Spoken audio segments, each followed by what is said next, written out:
Let's take a look at replacing the ignition coil on this GM 3100 engine. Now you can see it's got two coil towers here, and so there's three different coil packs on this particular engine, and they've all got companion cylinders. So cylinders 1 and 4 are a companion pair, 3 and 6, and 2 and 5. And so the entire circuit on both cylinders has to be intact before replacing the coil, or even before condemning it. But let's talk about replacing the coil. So you can see they're located up here on the top rear of the engine. Not too bad to access here. So in this particular vehicle, we're going to go ahead and replace the number 2 and 5 coil. And now the one next to it is for cylinders 6 and 3, and the one next to that is cylinders 1 and 4. So we have 1, 4, 6, 3, 2, 5. And on the OE coil towers here, it's actually got the numbers printed. So I'm going to have to pop off the plug wires here. But in order to prevent any confusion when I put it back together, I'm going to take a marker and just write the cylinder numbers on the plug wire. So when I go back to install it, I don't have to worry about mixing them up. So we'll pop the two plug wires off.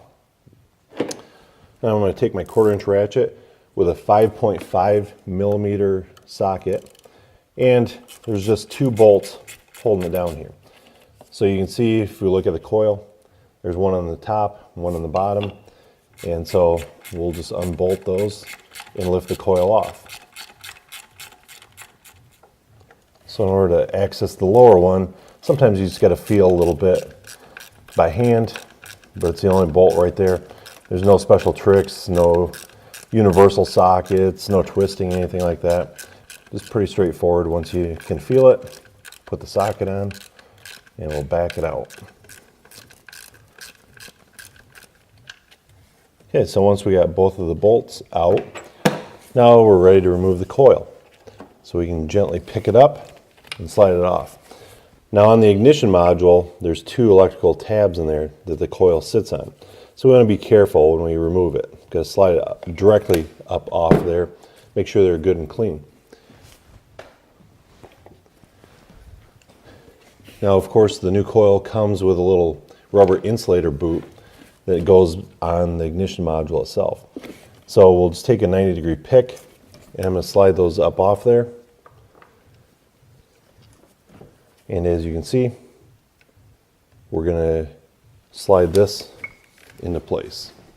So now that we've got the insulator in place, I can take the coil, slide it back down over the little electrical tab there. I'll take my 2 bolts here.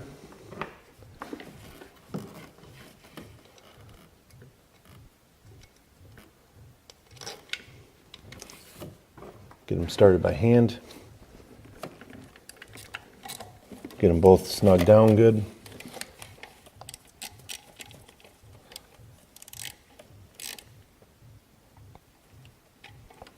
Okay.